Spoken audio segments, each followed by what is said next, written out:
So guys, side grafting. Nag-graft tayo ng W10 after 1 month.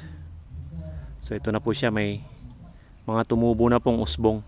So yan po ang magdadala ng panibagong mga sanga. So dito pa tayo kukuha. Bali dito, pabayaan muna natin to. Maghil yung mga sugat dito. Kusa siyang gagaling.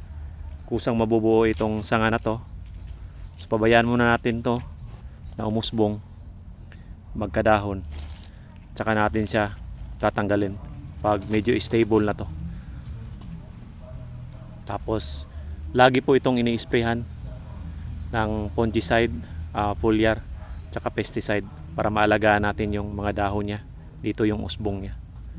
Kasi hindi ito grafted na kakao, hindi siya productive So matagal siyang mamunga, tapos napakataas pa. Kaya side graft tayo ng panibagong clone na W10. So bale ito, pwede itong tanggalin para concentrate tayo dito sa usbong niya dito, para magkadahon siya. So more fruitings, malalaki yung mga seeds niya, maraming bunga, BSD tolerance, tapos self pollinating siya. So okay po yung W10. Pwede BR25, PBC 123. Marami pong clone na mga magaganda. Okay?